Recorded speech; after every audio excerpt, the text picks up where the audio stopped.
All right, guys. This is the, I guess, I don't even know, the Fourth Skeptical Spectacle podcast. Of course, we have Pro Skeptic here, but we're also bringing our first guest on the show today, and that is author James Egan. All right, James, why don't you say hi for us today? Hi, guys. Thanks for having me. All right.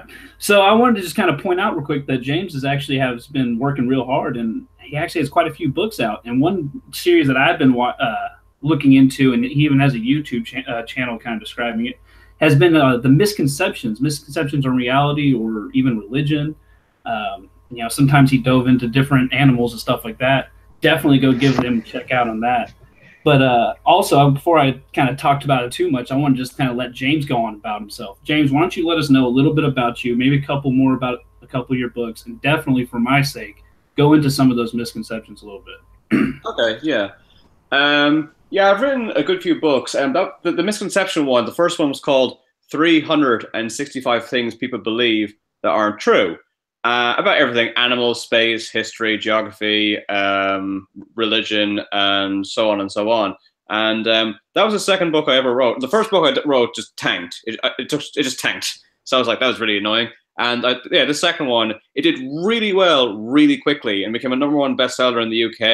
And I thought to myself, oh, that's great, but that's not going to last because it'll be like the flavor of the week. And it just consistently did really well. And I thought, oh, okay, I'll just write lots of other books, and I did. And for some reason, no other books I've ever written people have gravitated towards most to the misconception one. So I did what I call pull a Michael Bay, which is I know people want to see more of it, so I'm just going to keep doing more and more of that. So I just did a part 2, part 3, part 4. Then I brought it out as a compendium, which is called a mega misconception book. It's like 1,700 misconceptions. There's tons of examples if you ask someone about dinosaurs, if you just said name 5 of them, probably most people wouldn't be able to do it because the Triceratops, they only found out recently, never existed. Brontosaurus never existed. Pterosaur, it was actually called a pterodon. That was never a dinosaur. Plesiosaur was never a dinosaur. Right, in terms of disorders, leprosy does not exist. It never has. It's a misunderstood other disorder called Hansen's disease. I have friends at a leper colony. They have to tell them on the first day, by the way, this isn't a real disorder. They're like, it's called a leper colony. What are you talking about? Yeah.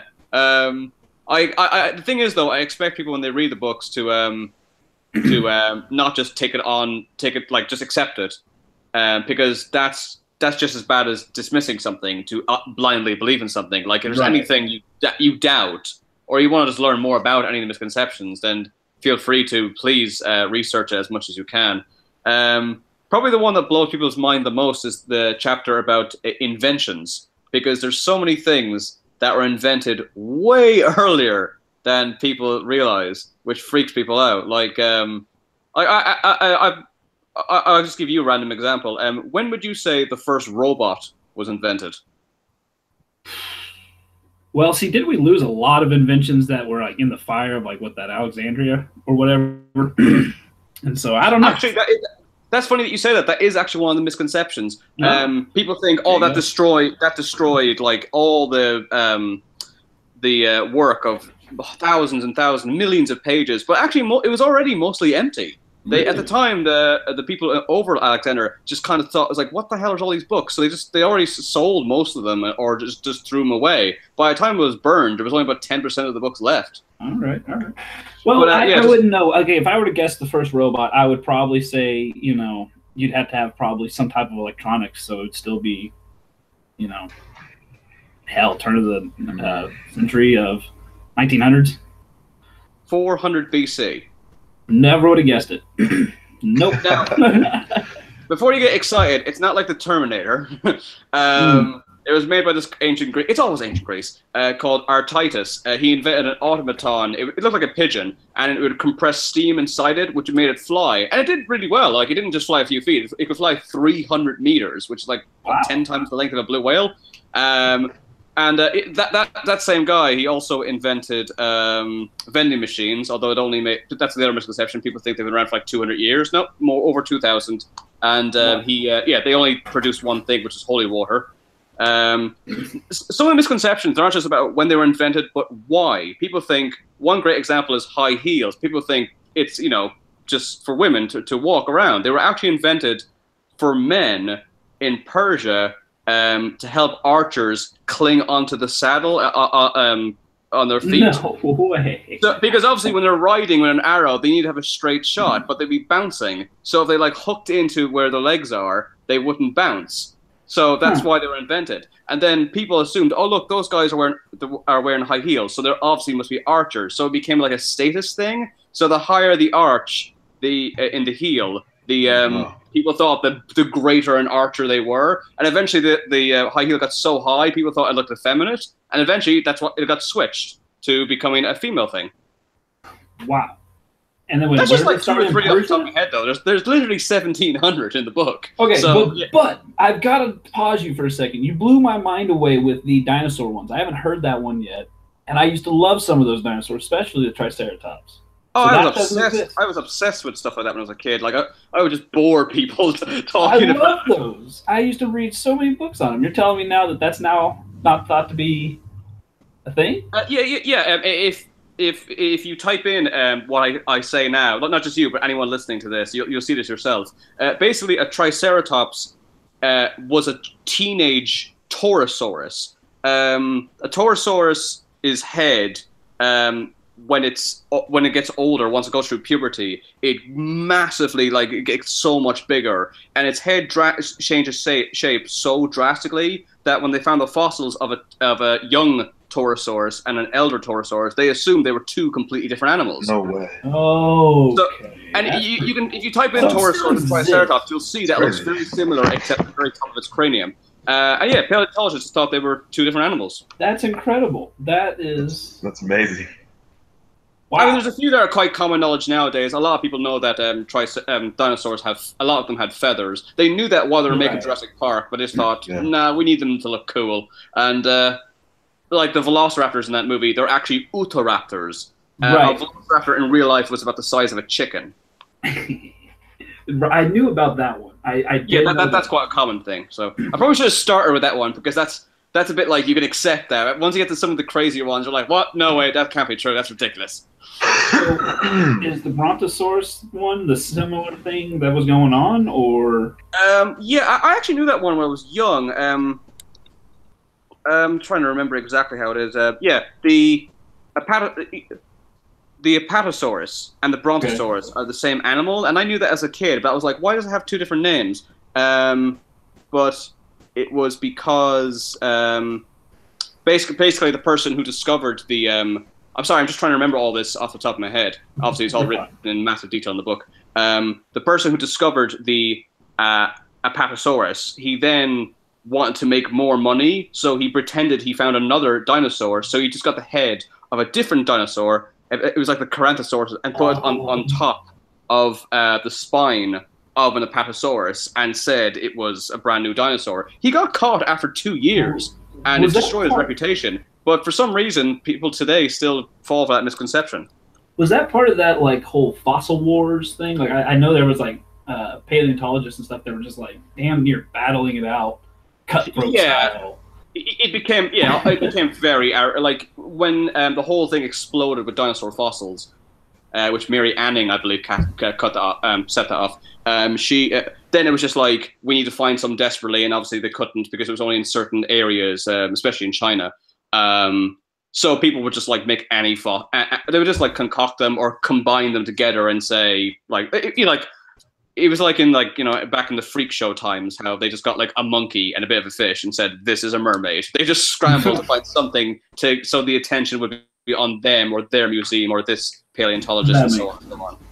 Yeah, I think that makes sense. I remember hearing something about that somewhere. That was interesting. But also, I had one other question for you, and this kind of is more, hopefully, to get you and Pro talking a little bit. Yeah. But I noticed this one of your videos. You were talking about you were looking for people to kind of talk about different misconceptions. But one of the topics that stood out to me was space. I know Pro he loves new technology. He loves space. He loves all that stuff. Is there any misconceptions on space that you might know of? Oh yeah, I have an entire chapter completely dedicated to space. I'd say I have about yeah, I'd have at least 30 misconceptions about space. 30 or 30? Yeah, and also as you've seen in my YouTube channel, like for those listening, my YouTube channel is called Facts About, and in my book and the videos, I start with a misconception and then I explain why it's wrong. Like, I will start by saying the sun is red or yellow, but it isn't. The sun is actually white. What you're looking at when you see the orange-yellow glow is the explosion emanating from every part of the sun. And also, people think the sun's on fire, but it can't be because fire can only exist with oxygen, which there isn't any in space. It's from the explosion is gamma radiation, not fire. Excuse me.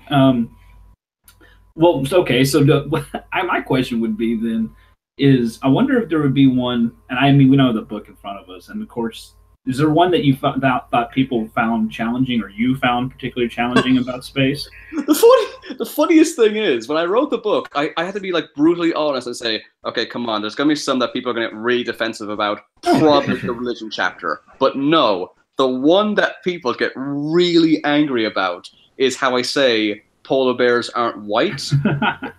Their fur is like transparent, but because of how it absorbs light, it looks white. And I have 4 different friends that have worked with polar bears in zoos, and I asked them, it's like, yeah, that's true, everybody knows that. But people just refuse this, and they send me photographs of polar bears like in grass. They go, see, you liar, you Jezebel. And I'm like, it's not about that. It's not about being snow. It's how the sun reflects into its light. And I have to send like 10 different links explaining like the biology to it. But it's just like shouting into the wind. It's like if somebody wants to dismiss it, you can't really change their mind. That's very true. And of course, we dive into plenty of those wormholes of endless I mean, in a nutshell, it's each individual hair in a polar bear is a clear hollow tube called a gar hair that looks white because of its reflected light. That is the biological term. But people just like, I don't understand that, so I'm just dismiss it. Right. No, and that's what I was talking about, though, is that people dismiss something that they just do not want to, when they want to believe. They've all, like, I think you had something mentioned about this on one of your videos. But yeah, if somebody has a belief, they will sit there and try to find evidence to hold on to that belief before trying to accept new evidence that contradicts it. Yeah. And we find that all the time. I know Pro and I, we dive down these little rabbit holes on Twitter a lot of times, or on social media in general, and we just find this everywhere. And I actually find it quite interesting. And I find it interesting because I've actually had people in real life, dive down these conspiracy theories and just hold on to them like a religion almost. So I don't know, it's just kind of weird. But even misconceptions, people will still do the same thing. It's really interesting because I think in this day and age, especially with there's so much misinformation like everywhere, all over the internet, especially on Twitter and all that, that it feels like people don't care about what's right. They just want what they believe to be right, which is 2 very different things. Like if you didn't like a certain person, a certain politician, let's just say for simplicity's sake, Donald Trump, people who don't like him, they will only look at the negative, and if you really like him, you will only look at the positives, and you will never. When you see 2 people arguing online, they never ever go, okay, that's a good point. They'll just dismiss anything if it's not to their favor. Which, like, my dad was a solicitor, so he always raised me to say you have to take all the good and the bad to win a good to argue properly. You can't just pick sides. Like, you have to look at all the information. Fair enough. But Donald Trump, though, he is so polarizing in just everything he does. I mean, let's be honest. Just look at him. Yeah. How do you feel about Donald Trump? I think he's polarizing. I think he's polarizing. I think I think he's just exactly what he is. He's extremely exciting to watch, but that doesn't mean he's a good president. Yeah. I think that was kind of the whole election thing was, you had this way out wild card, this exciting, flashy wild card on one side, and then you had on the other side, you had, an actual politician, and it's just, I don't know. And that just because they're a politician doesn't mean that that's who you want to vote for. Some people don't like politicians. Yeah. So it's just, I don't know, it was a weird election. I'll just say it's a weird election. I'm just glad it's over. I hope we can get through these 4 years and get a better round in. Yeah. I'll just say, because if I don't say it now, I might forget. Did you say you or your associate is a big fan of space and stuff? My associate, I mean, we both are. My associate actually knows his stuff. He loves that stuff. He definitely. Okay. Well, if you like, I'll just say this now because I know for a fact I'll forget if I say it at the end. I've written a book, 1,000 Out of This World Facts about space. So I can send you guys a copy afterward, like probably tomorrow, if that's all right. I think I'd love that. Yeah. It's quite funny as well because an astrophysicist was more than happy to double check everything for me, and I might say this constellation in SB 11138848+, and he would correct it, go, no, it's 2B, not 1B at the end. I'm like, that proves that he looked at every single digit of these little constellations, and he actually can tell the difference. That's like scary because everyone else is just like noise. 4 through 3, I don't care. You're 100% right because isn't that how most of our stars are named? It's just they're a list of numbers and letters. Yeah, and the really tedious thing about my books, but I have to do it to maintain a professional standard, is I have to update them quite regularly, probably like about once every year or every 2 years. So since there's been new discoveries in space, he had to correct certain things that were right when I first wrote it, but since then he's like, that's no, like they say the largest star, goes, no, we found a star that was larger, no, we found a star that was older, stuff like that. So that's tedious, but as I've learned from my misconception book, I hate the idea of people believing misinformation. So I'm really, really like on it with my books. Sometimes I don't write anything new for like 2 or 3 months because I'm just re-editing my old ones. But I just have to do it because, yeah, another interesting thing I think you guys would find interesting is a lot of people ask me, how do I write the misconceptions? Because I'm obviously going to read a lot of conflicting information. How do I tell which one is right? That's a very good question to ask. That's probably the best question. Sometimes I do lectures when I like sell my books and all that, and I do a Q&A, and that's probably the most common and best question I get, because most people assume I just have to go for like the highest source. Like if I said something like one famous misconception, you guys probably already know this one, is how I think Napoleon's people, his soldiers, shot the nose off the Sphinx of Giza, which isn't true. It was just erosion. Right. They know that for a fact because there was accounts of it centuries before Napoleon ever entered Egypt, so they know that is what happened. But the thing is, when I've been to Egypt twice, and 2 different tour guides told us that it was Napoleon, I was like, that's not true. It's like impossible. So they're just telling. The tour guides just have a script that they're told to say. Usually they embellish certain things to sound more exciting for the tour guide. So because of that, it's actually just because like I traveled to Egypt and talk to the Egyptian people, like it doesn't mean that it's accurate. So it's really, really much harder than you would imagine to get the accurate information. I think the simplest way to figure out what's right or not in the misconceptions is to not have a preference. I don't want this to be true or that to be true because it's human instinct to always favor the theory that you want to believe in. Right. No, I mean the big thing I always try to do is if I try to get i.e. multiple sources or try to get multiple sources that point to the same direction towards an answer. If you can get that, then that answer is probably the right choice. If you can get multiple different sources, that's a good spot to start. And I know that doesn't necessarily always hold true, but I don't know. I definitely know you can't just sit there and always believe something just the first time you hear it. And that's actually a pinned tweet of mine. And it's just, you can't do that. And it's really funny. I actually had people really commenting on that, and they were like, oh, who has time for that? And I was like, in the day and age of Google, you really are going to make a tweet about that and question that? What do you mean? Well, people were contradicting you saying that that was your pet peeve. Oh, it just blew my mind that people actually thought that had the question in this day and age to sit there and act like they didn't have time to just there's a quick, simple double check. And I mean, that'll help you be skeptical and not be... My wife and I always say that. Like, it's just so funny how we live in an age where we're like, what's the capital of Sri Lanka? Hold on. Oh, there it is. Okay, you just check in 20 seconds. Like, before, you just wouldn't know for years. And that's going to be 99% of your problems. You're going to be able to be factually correct on that throughout life just because of Google. And just make sure you're going to good websites. You're going to be probably right. Now, like you said, though, you might have to dig a little deeper if it's, I don't know, for certain subjects. You just might, or... One thing you would probably find very interesting is the Misconceptions book like just took off. It's been consistently selling really, really well, and the sequels for the last 3 years or so, which is fantastic. But it didn't sell very well in America, and I was kind of like, okay, fair enough. Not you know, a book can't do well everywhere. It'll always do well in one country rather than the other. It's fine. And then suddenly they start doing astonishingly well, better than in America, than in England. And now I actually make more money from my American sales than my English sales, which I never expected, which is fantastic.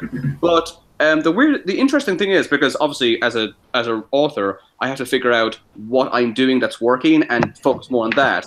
And the only thing I could find that could explain this was that a lot of the reviews from Americans were saying that this type of book about misconceptions and misinformation is more relevant than ever because it happened the same month Donald Trump was elected president. And they're always saying things like, this shows that you should double check things, and like, you know, we live in a world of alternative facts and what's fake news and stuff like that. I don't want to make this into a big political thing, but just I'm just saying that's what I notice a lot of people are saying from Americans. So okay, so it's really cool. So yeah, and I think that is something, and I hate to sit there and push this idea of fake news, because no, news sources are not trying to sell you fake information, but it just feels like a modern version of McCarthyism. You can have a huge, consistent argument, and the person can just shout fake news, and everyone on their side will just agree with it, even though that's not an argument. It's nothing. It's not exactly. Alternative information.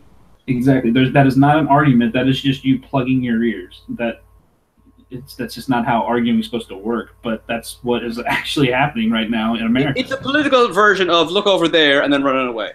Yeah.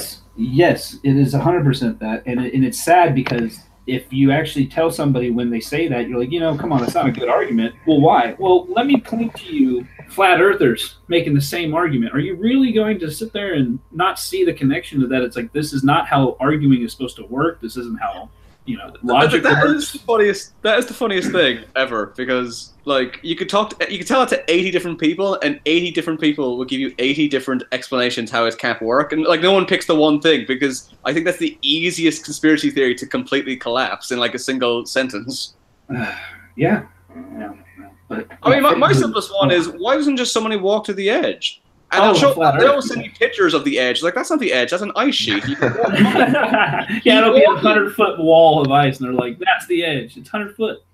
Like, I think everyone hears information every day that contradicts it, by like not even intentionally. Like, I heard today that Howard Hughes circumnavigated the entire world in three days. I'm like, he was so crazy. Like, he wrote 100,000 pages of memos. He would have mentioned at some point, by the way, I never did that with the world's flat. He would have mentioned it. He mentioned everything else. He put his urine in jars. He was that lunatic. Yeah. Didn't they make that video on him? And it was incredible. I remember they made that like video with what's his name played it. I don't know why I'm talking about movies. Leonardo DiCaprio? Yeah, that was incredible. Yeah. I remember that. It was fantastic. I mean, Martin Scorsese wanted to focus on the man rather than the illness. But I think people were a little disappointed because you wanted to see him go super mega crazy at the end. And obviously he did a little bit, but he went all sorts of ultra crazy at the end. Right. In real life. Like he was like 90 pounds, had like 10-inch fingernails and everything. What was I going to say? I did a video about Flat Earth because just my friends told me to because I just found it funny. And I said to myself, they always find a way to surprise you. Because I said to myself, when I do this, I know I'm going to get some Flat Earth retaliating and say some stupid argument. I know it's going to happen. But I know that whatever they say, I will not be able to prepare for how ridiculous it is. Because they always just impress you how ridiculous their argument is. And the very first thing somebody said to me is, "Are you a Jew?" It's like, what the hell does that have to do with anything? Wow, that's not where I thought you were going. Okay. Exactly. I was like, I knew I would get something stupid, but I did not expect that. Is it sad that I understand why he asked that? Why? Oh, because Jews run the whole world, so it triggers. Oh, he's doing that. Okay. They are responsible for. Wow, I'm just saying they. So the Jews are responsible for. This isn't what I believe. Yes, go on. But anyways, the Jews are responsible for owning like the whole hierarchy of the 1%, and of course the 1% own the knowledge of like the Alaska Treaty, so that they don't allow anybody to go out there and see that the edge of the world exists, and because past the edge of the world is like more continents, and those I've only heard of that very recently. but like, what's the word? But that's probably why he asked. Yeah.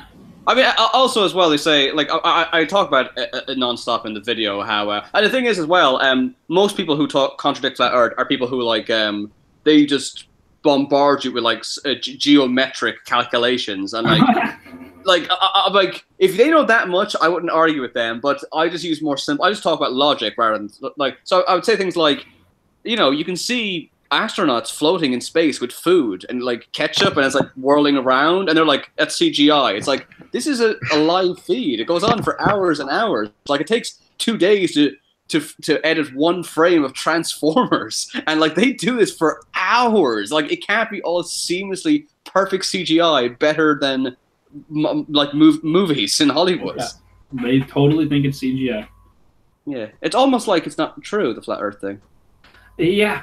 It's not. No, I mean, I've actually even tried to dive down some of their calculations before, and either they'll sit there and totally fudge the numbers, or they'll just leave out a variable and they'll just plug in a number of their fitting, or just always assume 0 for a height or starting height. It goes back to what I was saying before, how people just don't care about the truth; they just care about being right. But is that the amount of times you can contradict them in something that is inarguable? And like a really funny example is one of the flat earthers kept misspelling the word misspell, and which is quite ironic. Oh, no. He kept saying it as two separate words. And I said this to him, and he's like, "No, my way is right." And I sent a dictionary pitch over, and he said like, "No, English people spell it wrong. Americans spell it right." I'm like, not only did English exist in England, but Americans don't spell that way either. Are you serious?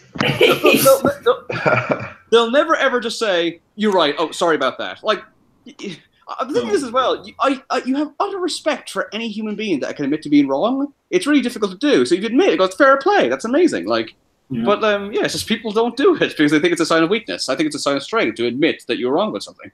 Yeah, I think I said it last time that strength is a measurement of failure, and I'll keep saying that on this podcast. I totally believe that.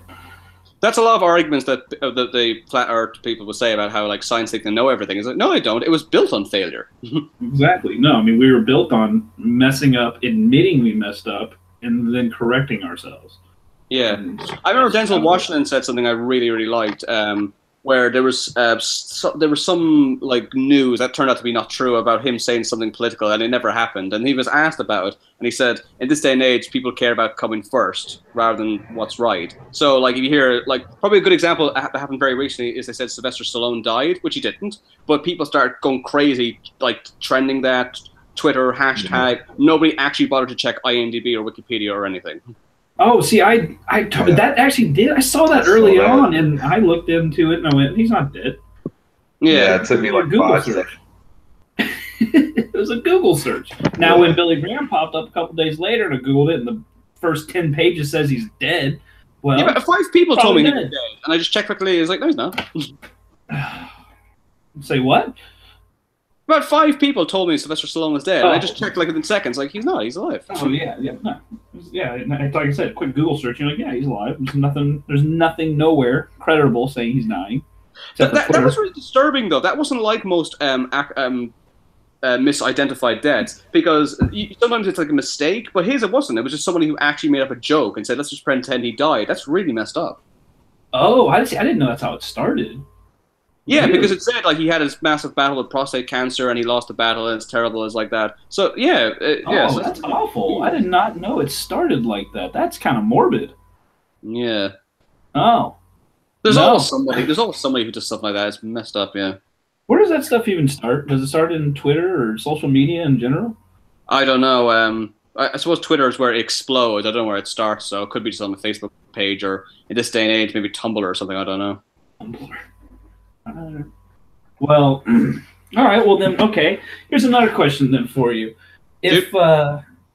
So I know you also did some misconceptions on religion, and I know you told me in a chat once that you said people kind of gravitate towards those. Why do you think that is, and what were some cool misconceptions maybe about that, and maybe some misconceptions that kind of got a big hit from somebody? Let me think. Well, a lot of people will use religion to justify certain things, but you can just shut them down. It also really, really proves that a lot of people who consider themselves to be extraordinarily religious don't actually read like the Bible or the Dharma or whatever book they worship. Like, I mean, you can just ask any random person who, like, a Christian or Buddhist and all that stuff, and they'll see what they say. And they usually just. My mum was a perfect example. She doesn't know. She's like devout, prays every day, but she not just misconceptions, but just information. Like she never ever heard of Sodom and Gomorrah until last year. I had to explain it to her, and she's like, "Oh, good grief, that's terrible." Oh, really? I'm like, I did that when I was like 8 or 9. Yeah, because I mean, I actually grew up in the, I guess, Southern Baptist, and yeah, I mean that was something they really pushed on us. That was a really big story. Because that was a story. The funny thing is, a lot of misconceptions can come from something. They come from the same source, but it's not the Bible. A lot of misconceptions come directly from Paradise Lost, written by John Milton. He invented the concept that Satan rules hell. It never says that at any point in the Bible. It says that he's a prisoner of hell in the Bible. Whoa, really? See, that would that's a big one. Yeah, obviously, I won't be able to do it right now off the top of my head. I give the exact quote in every single one of these because obviously any religious person will say, no, that can't be true. And they'll go to their Bible and go, oh, it does, damn it. Yeah, it's freaky as well because it shows how, I mean, this concept's becoming more well-known now. I see it a lot on YouTube. They call it the Mandela effect, where your brain tricks you into thinking something happened, which it didn't. It'd be like if somebody said, well, how is Satan described in the Bible? And you say he's got horns, hooves, the scepter, and he's actually never described in the Bible at any point. They never say what he looks like at any point in the entire Bible, except that he's beautiful. That's it. And some people would then say, no, they said he's a snake at the beginning. That is never said in the Bible that that's Satan. It's just a snake that can talk. And but that, again, was invented by John Milton in Paradise Lost. He was the first person to come up with the idea that that snake is the devil. Wow. Okay. So when was this Paradise Lost written? It was probably about the 15th century, I think it was. Okay, that makes more sense. All right, because I was wondering, because I was like, so how did all these things end up in, I guess, religions of today? But that's interesting, though, because that concept didn't exist until the 15th century, which is about 12 centuries after the Bible was written in 328 AD. But like even the rapture, that didn't exist till about the 18th century, and people think, no, that's obviously in the Bible. It isn't. The Book of Revelation is in the Bible, which is a completely different thing. The rapture is, the 4 horsemen of the apocalypse. That's never said in the Bible. All right. So the whole Left Behind series is kind of bunk at that point. Who would have thought that was unrealistic? I know. Well, I mean, surely it was unrealistic, but the whole, I'm just blown away because it's just like, well, if all these misconceptions, like there's more than I even expected, is what I'm saying. Yeah, like pretty much every famous story you can think of, there's some massive consistency. Like Adam and Eve did not eat an apple in the Garden of Eden. It does not say that at any point. It just says they ate a fruit. In one of the translations, because the Bible was originally written in Greek. That's another misconception. People think it was written in Latin or Aramaic. No, it was in Greek. Originally, it was tapawak, which means scented fruit, which by that logic, it would have been something like an apricot or a fig or a quince. Noah did not build a ship. He built a box. I mean, he wouldn't build a ship. Where would he go? Like the beach? There's nowhere to go. He just had to wait it out, basically. And the Bible never says he takes 2 of every kind in the ark. That's just a very nice nursery rhyme. He took 7 of every animal. Wait, the Bible says he took 7? The exact quote is, if I remember this one, Genesis 7:2, of every clean beast thou shalt take to thee by 7s, the male and his female, and of the beasts that are not clean by 2, the male and his female. So what they regarded to be the unclean animals, which I believe were the hooved ones. They were taken 2 by 2. Everything else was set by 7. Okay. I wonder how Ken Ham would argue that fact. I'm trying to think about it's very simple. He wouldn't. Oh, okay. There you go. He wouldn't argue that fact. Oh my gosh. Have you actually studied any of him or any of that whole shenanigans going on? I think you can summarize Ken Ham perfectly in that moment when he talked to Bill Nye and they said, "What would change your mind?" And Ken Ham said, "Nothing." And Bill Nye said, "Evidence." It's like that completely encapsulates how a scientist perceives information and evidence and how a religious person does or doesn't.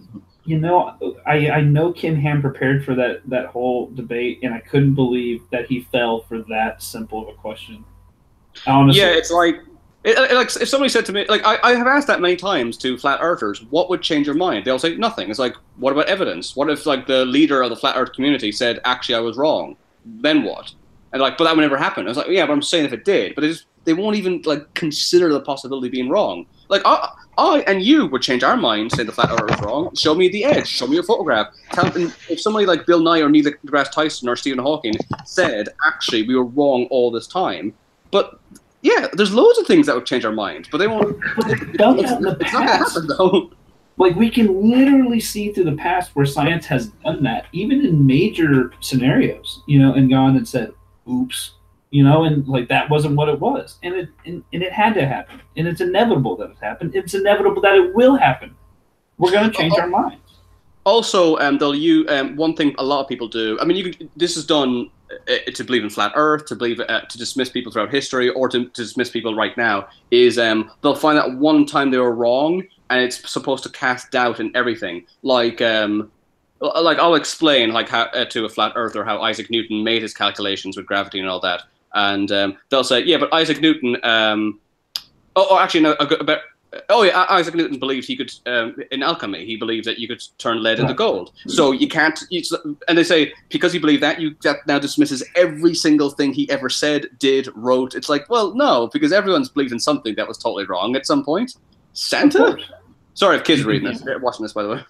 I was a young earther before I went to college. I went into college a young earth creationist. When I was a kid in Ireland, it's very common to believe in Adam and Eve. I did believe in that, so yeah. Oh, I bought that hook, line, and sinker. It just made sense. You had to have a parent. Yeah. And then I was like, no. That was the thing, is the more I learned, the more I realized, just by accident, that I was just like, wait, this story doesn't make any sense. You know, and so that's why I turned away from it. Everyone wants to believe in all that stuff. The idea that, like, you know, going to heaven and all that, that's the best possible thing. But my brain was hardwired to science, so I was fascinated by the idea of evolution and our ancestors and dinosaurs. And I thought to myself, wait, how was Adam the first person? And then we turned into these like troglodyte, Homo habilis, Homo erectus, and then we went back to Homo sapien. It just didn't make any sense. So it's cognitive dissonance. I was believing in two things that didn't make any sense, that contradict each other. But I just wanted to believe in both of them. And over time, I just couldn't. I just had to give it up. It's funny thing was, everyone made fun of me because they said I was like the most religious kid in the class. Yeah, I could see that, because I was a headstrong arguer, but I was a headstrong arguer for something that I believed but I didn't know. That's quite common though. You tend to go from one extreme to the other. So yeah, most people I know who are hardcore atheists used to be hardcore religious. Like my wife was always an atheist, so she never had that like the idea of I was terrified I'd burn in hell for years, like the way I did, and many Christians did. So she's just kind of indifferent to religion. She's kind of like, I don't believe it, so nah. She doesn't get like all super mega argumentative like most people like me. So, see, I had that religion taught me that you could just pray to God real quick and say all's forgiven, Yeah. And so I was good. So I just always figured I could just fix myself later on down the road, and that's not a really good way to be taught or grow up at all. Yeah. But yeah, I'm trying to get past that one. It's nice as well, the idea that atheists do good, even though they don't believe they're going to be rewarded for it. Right, but I mean, it's important to sit there and understand that it's like, this is our one shot, so it's important to make sure that I do the best I can do to also better not just myself, but everyone around me, because, I enjoy everyone around me. I enjoy society. I think it's cool to push society forward. I really think, society should be striving for new things like in space. Like, I really want to see us go colonize another planet. I think that would be incredible. And I don't think there's any reason why we shouldn't be striving for something like that. Yeah. I mean, as well, to be fair, If anyone religious was listening, they might have switched off at this point. It's like, nope.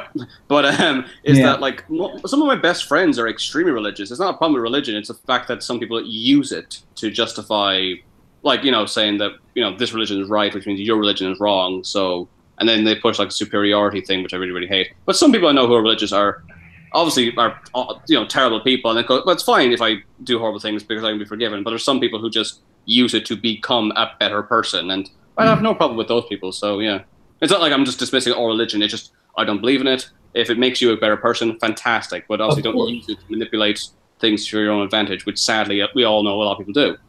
Well, of course, and I think some of the big arguments I've always seen about it is, and of course in my experience, I've seen for the most part good come out of religion. But I've also seen and heard, and we all have seen people do things like, Waco or 9/11. It's all out of religion. It's all the same stuff. It's the same. It's born out of the same idea. It's born out of the same text, and it's just how they interpret it versus you interpret it. And I'm sorry, that's true. And in that, I don't know how somebody that, and that's when I get annoyed is when people see that and they just disagree. And notice that I tried to point out multiple different religions there. It's not just one religion that does that. The really funny thing is that even though Isaac Newton was his theories completely contradicted the Bible, he said that he was a man of God first. He actually wrote more about the Bible than anything he did with science. He said his most important thing was the Bible. But the funny thing is, I'm almost surprised how people say they absolutely believe it, but they don't really, as I said earlier about the misconceptions with Satan and all that, they don't know a lot about what's in it. Isaac Newton was so meticulous with the Bible that he bought 60 different versions to make sure about translations and make sure he was definitely obeying to what he believed was the word of God. It's just funny because he was really trying for what he believed in what God wanted, but a lot of people just go, I'm going to believe in this religion because I was told to, and I'm going to believe this book even though I didn't read it. Yeah, actually that's 100% true. I remember I used to sit there and have to, because I went to a Christian school where I had to do, every hour we did Bible study, like a study class where I had to study verses and I had to study different things about the Bible, do quizzes on it, whatever. But if you were to ask me, did you ever read it from cover to cover? Well, no. But I knew the stuff that I knew very well. Yeah. And that's kind of interesting to think about because I didn't get all the bad stuff. I didn't get the contradictions. I didn't get the stuff that makes you scratch your head. Yeah. So that was interesting. So because of the way the internet is now with a clickbait, so they'll say things like 7 things you will not believe are in the Bible or 8 things you will believe are in the Bible. In a way, things like that are kind of good because it's meant making people because I've had to read the Bible sadly, and a lot of it is filler. And then Zebediah begat Jebediah, then Nebediah begat Nehilium, and it goes on and on and on. That's like half the book. But when you look at those lists, they just you'll find some stuff that everyone is baffled is in the Bible. There's one bit where a bald guy, some kids make fun of a bald guy, so God sends 2 bears to kill them, and they kill 37 people. It's like, what? That sounds like something like a Shakespeare play. I've never even heard this. So part of me sometimes wants to go back and read the Bible, and it's like, this stuff has to be false. Because I remember the first time, the funny thing is, the first time, this isn't even too far back, but I really enjoyed the show Always Sunny in Philadelphia when it first came out. I started watching it. But there was an episode one time. I think I know what you're going to say. Oh, yeah. And it was talking about, as long as your slave doesn't die within 3 days of a beating, you're okay. You're morally fine. No sin. And that was in the Bible, and I was like, bull. I was like, bull butter. Bullshit. I'm going to go sit there and look that up. Actually, I didn't know that. I've never heard that one before, so that's pretty messed up. I remember looking up, and there was something to that extent. You can, as long as you beat your slave, but he survives within 3 days, you're not. It's no sin. And so what that's basically saying is, A, you can have slaves, and B, you can beat the crap out of them, but as long as they survive, you're okay. Also, that blew my mind. Sometimes people can just admit, that bit's obviously a bit silly, but when they try to defend it, it just opens up a whole new domain of crazy. Sometimes when people say everything in the Bible is true, I will send them a picture of something like Isaiah 34:7, and the unicorns shall come down with them, and their land will be choked with blood, and their dust made fat with fatness. And it's like, why does it say there's unicorns in the Bible? And like, they could say, okay, that's obviously not true, or they could like even argue and say it's a mistranslation, or it meant a horse, or it meant a rhino, and it's just there was no word for rhino. But no, there's always that person. There's this one guy I always see on Twitter who's amazing, because he just says like, yeah, the unicorns are hidden in the Vatican. They kept them secret, along with the centaurs, the minotaurs, and the mermaids. Wow. And I'm like, what are you talking about? And then he'll send me pictures of like skeletons of fairies and vampires. It's like, you know, everyone knows the Vatican hides vampires in the Vatican. And I'm like, you just need like now all to go back into the tags and say #vampires. Yeah, so vampires, Vatican, religion. Join us. Yeah. Oh my gosh, but no, I've had a lot of fun actually just getting onto Twitter and social media, and it's kind of interesting how you dive into some of these things about religion, and you're like, wow, I used to believe this, and this is the counter arguments to what I used to believe. Yeah, it's really weird when you talk to somebody and you're trying to argue with them, and they're believing in something that you yourself used to believe, and then you're trying to find the plot hole that made you realize it was wrong to try and use it against them. Right. But it doesn't matter like how smart or knowledgeable you are. It's just very difficult to change a person's mind. Like, it's like, yeah, it's like the sense in your brain to be right in the argument will overwhelm any knowledge or alternative arguments. I think for me, I remember I was in school at college, and I was in some geology classes, and we were actually going through the fossil record in these geology classes, and I remember talking about lobe-finned fish, and then we talked about evolution, and I remember just kind of in my mind thinking like, oh, evolution isn't true, blah, blah, blah, and I was like, oh yeah, well, where's the transitional fossil? And then my teacher would show the next slide. Oh yeah, well, where's the next transitional fossil? He'd show me the next slide. Oh yeah, you get the picture. Next thing I know, I'm like, all right, I get it. Evolution must be true because look at all these dang fossils. And I mean, it's just blew my mind. I was just like, this makes sense. So if this makes sense, what I used to think must not make sense. Bill Nye gave one of the best arguments I ever heard to contradicting evidence. And they said to him, it was actually the exact same argument with Ken Ham. They said, what would, change your opinion? And he said, evidence. And he said, if we find one single fossil that contradicts our map, like we find like a pterosaur that died out like 5 million years ago, or we find a mammoth that existed 35 million years ago, that won't be like, oh, that's weird. That would like shut down everything. We would have to start from scratch. It would be utter chaos. But it's like, but it doesn't. Like every time we find a new fossil, it's basically like a jigsaw piece. It slides in perfectly, and we get a better understanding of the whole thing. There hasn't been an anomaly.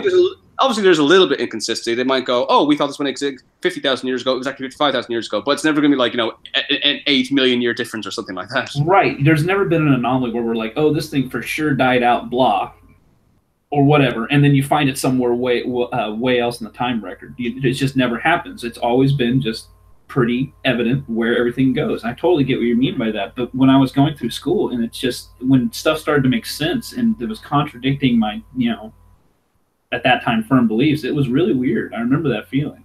It's much, much harder for older people as well. Like, because my mom's like 69 next week, so I don't want to, like, she'll say something, and I'm like, that's obviously wrong, that's not, but I don't want to contradict her, because if you believe something for 60 years. My mom does that to me all the time. All the time. Like, how much does it break a child's heart when they find out about Santa? That's why they've only understood the concept for like 2 or 3 years. Imagine like 60 or 70 or 80.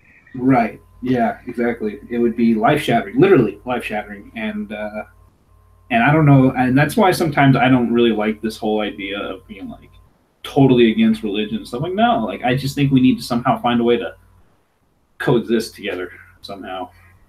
Yeah, well, I'll imagine it's very different for you because I was having this talk the other day because if you say you're an atheist to a religious person in England, it's kind of like, oh, okay. But in America, I know people who got into very heated arguments where they got really scared for their life. I'm in the Bible Belt. I'm in the state of Oklahoma. I'm afraid if I were to say that at my workplace, I could get really frowned upon. I really do think that. Oh yeah, definitely. I feel the same way. Yeah. The funny thing is, there's some people in Americans I know that say, I'm not scared. I will say it out loud. I don't care what people say of me. I'm not going to hide how I feel. I goes, try that in Ireland. Try and have an 80-year-old woman make you a cup of tea and a scone, and then she asks you about the Bible, and you say, no, I don't believe that's all rubbish. Watch her heart break. Oh, yeah. You can't do that to an elderly woman who made you tea. You just got to go, yeah, that's great. Yeah. Yeah. If this makes you nice and like this, sweet, give me the tea. They defeat you with sweetness. So. Yeah, exactly. And and that happens so much down here. But of course, at the same time, when you grew up in it, you also know when they're completely pulling your leg with it. Oh, bless your heart. That's basically them telling you, oh, fuck you. It's the same thing. But it was so difficult for you to get out of it. I mean, you've explained how you did, but I remember when my mind, I was like, this doesn't make any sense to me. When that happened, I was like 15. I didn't actually become an atheist until I was 22, because it took 7 years for me to basically like unbrainwash myself. Okay, so I was a little later. I would say I was like 19 because I was in college, and then it probably took me till I was basically graduating, and it took me a while to graduate. So I mean, 6 years or so down the road till I started becoming an atheist per se, and I guess that's what I am, or maybe I'm a fence sitter agnostic, but whatever you want to call me. And I know you can go down to different beliefs and argue. I'm just honestly with myself. I go back and forth because I sometimes dabble with the arguments that there could be a decent argument for no God, but I don't know. That's an interesting argument still. I'm still having that one with myself. Actually, there's something I was going to say ages ago, but I think it's quite relevant because when you talk about contradicting religion, it sounds like you're trying to pick a fight, but sometimes it's the opposite, where you're trying to just have knowledge and respect a religion. One thing I found out, this is probably the one I find the most interesting, which I actually try to spread to other people, is what do you call the biggest Indian religion in the world? The biggest. I've seen your video on this one, but I would call it Hindu. I still probably would. Yeah. Apparently, that's offensive because there's only one very small section that is of the Hindu region in India, and the people there were called Hindu, so they assumed everyone was called Hindu. And the actual religion is called Sanatana Dharma, and people who worship it are called Dharmi. However, from my experience, Indians are so polite that when you call them Hindu, it's like, yeah, okay. But when I ask any Indian, including my neighbors are Indian, my postman's Indian, they're like, yeah, we're called Dharmis. We're not called that. I'm like, why don't you correct me? I'm calling you the wrong name.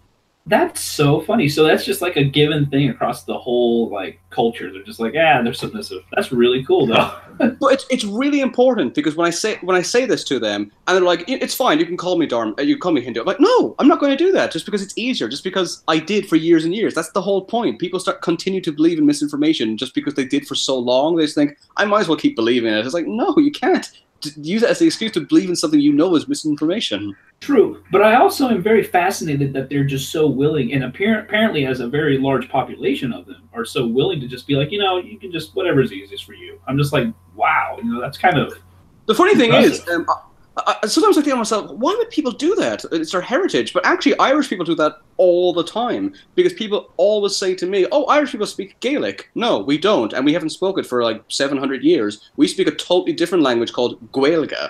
But when you hear say Gaeilge, it's like, yeah, okay, fine. Is it bad that I don't even know what Gaelic or Gaeilge is?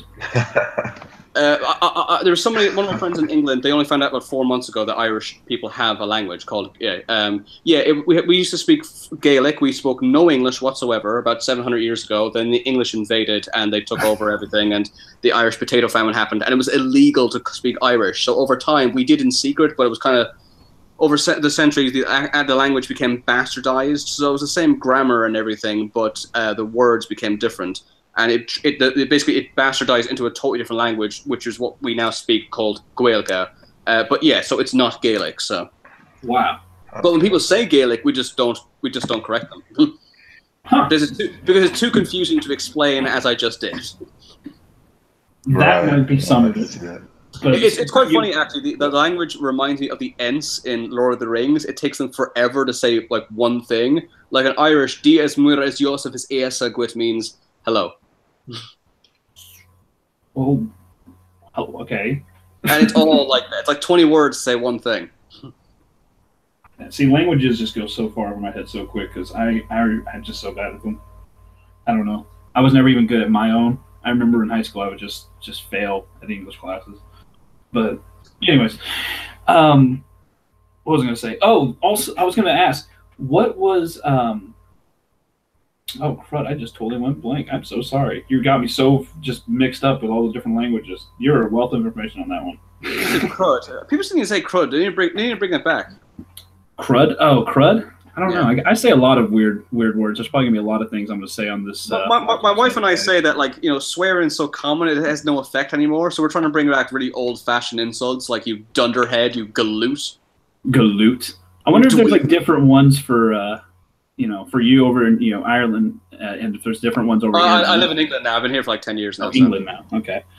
Oh, you're in England now. All right, cool. But I wonder if there's different ones over there, you know, for you all. Can I be? And I'm sure there is, because I know you guys say things like bloody and stuff like that, right? Yeah, because I watch English and American TV, sometimes I forget. Sometimes I might hear somebody in America say something. I'm like, oh, you say that in America? I don't realize. I just thought it was an English slang or something like that. In Ireland, we say Egypt, which means idiot. Egypt? Yeah. Huh. Sometimes when I say that in like in America or England, they're like, do you mean eject? And it's like, no, it's an insult. God, it just sounds like you're messing up the word ignorant. The funniest word in Irish is crack, which means, in Irish, it means like a place where there's loads of fun and like Irish singing and dancing and music and people getting drunk and having a really good party. The amount of Irish people that have been arrested in America because they would ask, do you know anywhere I can find some decent crack around here? Oh, no. Really? That has happened so many times. Oh, wait a second. So what is crack to you all? It's just like a place with like lots of fun and Irish music and dancing and everyone getting insanely drunk. Yeah. Okay, so that's hilarious. I mean, it actually translates into just fun, but that's what it actually means. So they're going up to people and asking for crack and getting. Yes. That is literally the funniest thing I've ever heard. Oh he admitted to it. I arrested him. It's like, I could just imagine the poor cop being like, he admitted to crack. I arrested him. I don't know what to. This guy's an idiot. He just came up to me and said it. Oh my gosh. But anyway. It sounds like such a terrible excuse. No, I meant fun. Oh my gosh. Like, sure you did. So, but also, before we get off of here, I do want to say thank you so much for coming on the show. Honestly, you've been a wealth of information, and I've been so happy. Honestly, hopefully anybody that hears this, please go look into his shows, or his movies, I'm so sorry, and his YouTube show. He kind of talks a lot about, there's a lot of good stuff on there. It's really funny that you find all this really interesting, because I do. Never read any of my books. Really? Yeah. Well, see, I find this stuff interesting because I see how these misconceptions, actually, that's what I was going to talk to you about. Do you see any of these misconceptions now, or any new misconceptions kind of on the fringe that are starting to turn into maybe even conspiracy theory, or even just new things kind of happening? Like, one thing I see developing right now is people being afraid of 5G networks, which is like the new cell phone networks coming out. Sometimes I give it a little bit of time just so I get all the information. Like one like when you say recent, you might mean a couple of months, but to me recent might be like 2 or 3 years where I have all the facts. 2 years is still recent enough.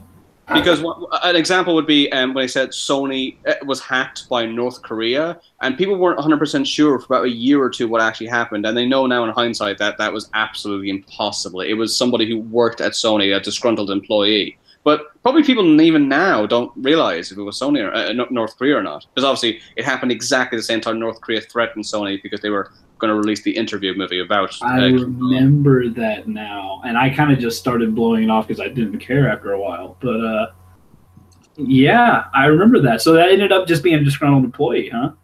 Yeah.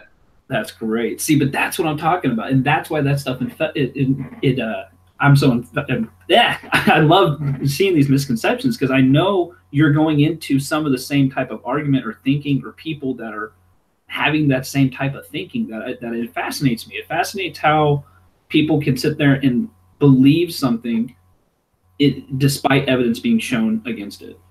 Sometimes you just need to find the right way to argue. You need to find the right tactic. Like, you can make lots of explanations about how they know it's an inside job, but the fact is, North Korea is the only country in the world that sends threats by fax. They are not the most well-equipped people with technology. Yeah. No, they are very... Honestly, it's the same when people obsess about the BMI index, like how it's like, you know, oh, if you're this weight, then you're healthy, and this way it's like, there's so many things wrong with that, but the main one is the guy who made that up, his name is Adolf. I am never going to listen to anybody called Adolf about anything. Oh, you're kidding. The poor dude was named Adolf.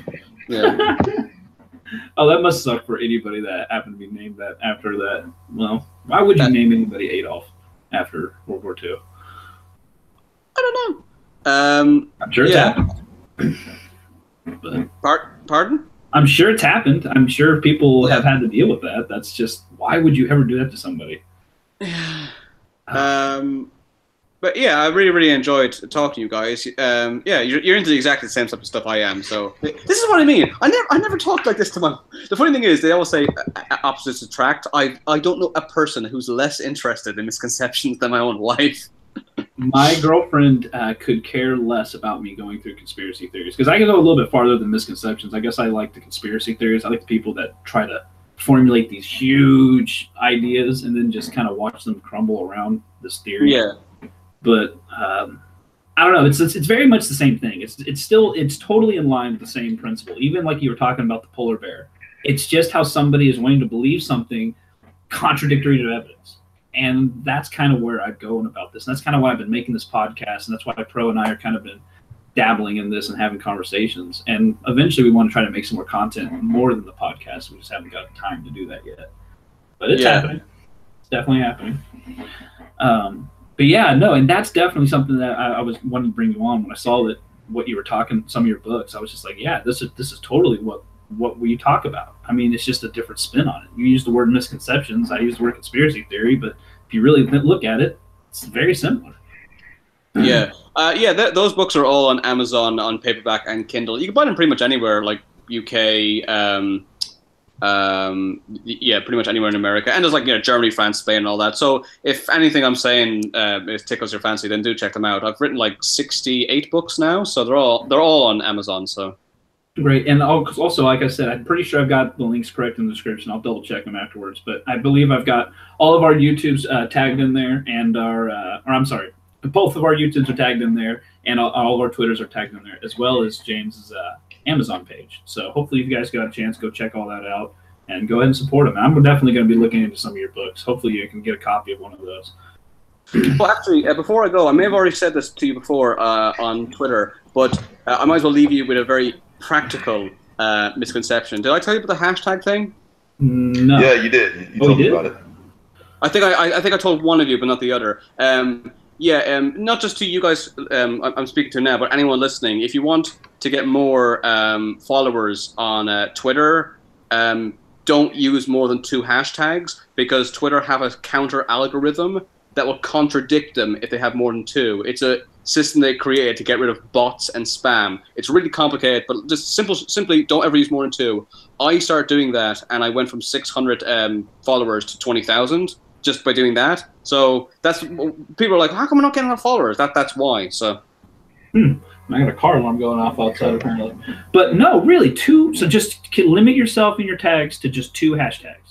Yeah, because they get sick and tired of people manipulating the system. Because like, if you might put up a tweet, like say the Olympics happened, you might do hashtag Olympics, hashtag Rio Olympics, hashtag Rio 2016, and then other things like say Starbucks will just add in 8 of them, knowing that people are looking for them just so they can find their own product. It's just to stop people from doing that type of thing.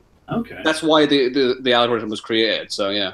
Oh wow, that's actually a great tip. I did not know that. So for me, if I have 20,000 followers and I did that, if I did loads of hashtags, it would only go out to like 20% of them. The other like 18,000 people wouldn't even see it. That's just mean. Okay, and they didn't even tell people about this? Like, how did you figure out about this? My secrets. Your secrets? My sources. Your sources. All right. That guy in Egypt that lied about the Sphinx, he told me, yeah. Oh, very good. Very reliable source. There you go.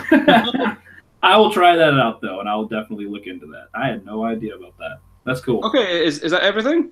Honestly, man, I think it is. We're going to try to wrap it up. I'm not trying to have this too long, man. We might even have you back on at another time.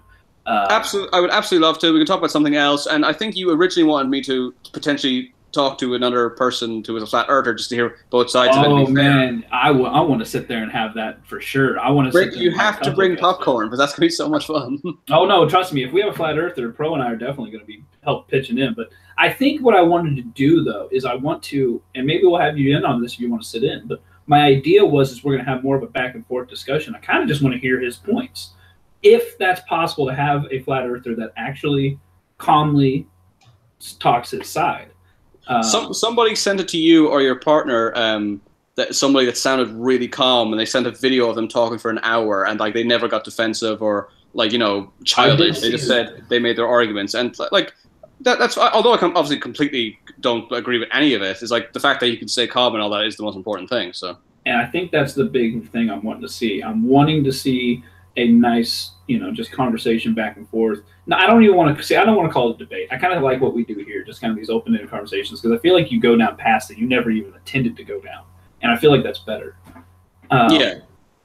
And I think it's more enjoyable to watch too. But yeah, so I'm thinking about trying to get that. I'm still trying to talk with some people, some different flat earthers. But yeah, I think it was Everything Serious or something like that was his name. I'll have to go try to double check. But he never responded. Oh, Serious, yeah, I've seen that name, yeah. Yeah, he never responded, but I'll try to go find him again and try to. Wait, do you mean Serious as in the star, or as in Serious? Why so serious? There's two different types. I think it's Why So Serious, but I oh no, that guy's a nightmare. What? It might have been the other one. Don't quote me on that. I gotta go. The other one's fine. Yeah. Yeah, I gotta go look it up. So, but yeah, we're gonna be looking into that. I'm trying to look into trying to get that guest on so we can. I've been wanting to do that, have it back and forth from a different contradicting viewpoint. And then we're also going to try to go push forward on some other ideas about our podcast. I do want to go try to talk a little bit more about young Earth creation, maybe even try to have a creationist on.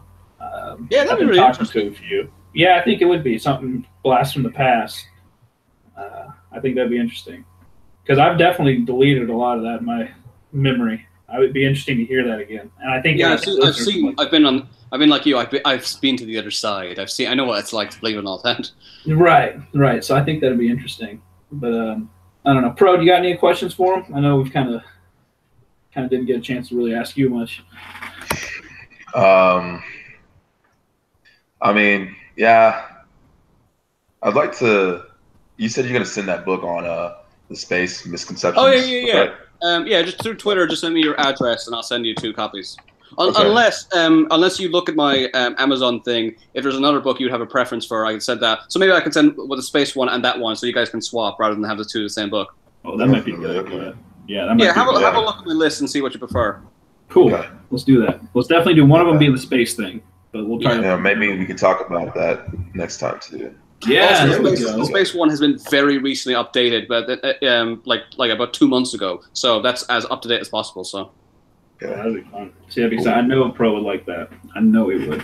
So, but anyways, thank you so much again, James. And I'm sorry we have to get off of here, but we've just had a busy last couple of weeks. We had some ice storms in, and it's been kind of it all worked out. The funny thing is, I couldn't have done this a better day because my wife was meant to come home tonight, but she didn't, and there was something with work. So otherwise, she'd be like, "Shut the hell up! I'm trying to sleep." Well, perfect. I'm glad it worked out, man. And I know it's gonna be a little challenging, but we'll definitely have to try to get you back on again at a later date. I just know with the difference, you being in UK and us being in Central Oklahoma, it's gonna be a little.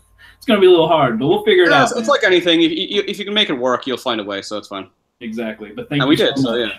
And like before I'm going to have to leave. But just one more final fact, just to deeply confuse you. What is the most dangerous sport in the world? In terms of kills. Okay. See, I would want to say boxing. No. That would be the easy one, wouldn't it? Yeah, it's the last one you expect. It's the one you think is the least dangerous. Bro, why don't you think of one? Javelin tossing. I mean, I really don't know. Yeah, I don't know. Will I tell you? Yes. Yeah. Kite flying. What? Kite flying. Kite flying. How? 500 people have been killed in kite flying in the last 10 years. It kills more than the next top 10 dangerous sports combined. How? You know what? I'm not going to tell you. I'm just going to leave that with you, just to confuse you. Incredible. The only thing I can think of is like you have a heavy kite and it just swings back around and like spears you. That's exactly what happens. Yes, that's what happens. Oh my god, it's terrible. Well, since you already got it half right, I might as well just tell you the whole thing. It's because they're taken so seriously in Pakistan and India, so they make them out of metal and glass because they really want to show them off. And sometimes they'll fall down and impale them. Yeah, and there's 20,000 people. Then about 400 or 500 of them go wrong and stab them like a sword. Yeah. Oh yeah, that'll do it. Yeah. See, that's what I'm saying. It's not like those little plastic ones you buy from Walmart or anything. No. I just thought that was the best thing to end the interview on. Just hundreds of people getting killed. Yeah, you're right. And on a downer. So, yeah. I never would have guessed that ever. Yeah, but like I said, that's only one. There's like over 1,000. So if that tickles your fancy, maybe you can get that book, and I'll send the space one as well. So yeah. Oh, I mean, honestly, for me, any of those misconceptions, I eat them up. So, if you guys eat them, I think I have some of those misconception ones in my own house, so that'd be easy to send me. I won't need to get my publisher or market advisor. I'll just send it straight to. Yeah, it'd be handy. Perfect. That might just go easier for us. If you got one of the space ones and just one of the misconception ones, I think I'd be happy as a clan with that. Yeah, cool. Send me your address on Twitter, and we'll sort it out. No worries. Got it. No problem. Thank you so much. But anyways, I'm going to get out of here, guys. Once again, like I said, for all of us listeners, if you've made it this far, please leave us a comment and let us know what you like, what you didn't like.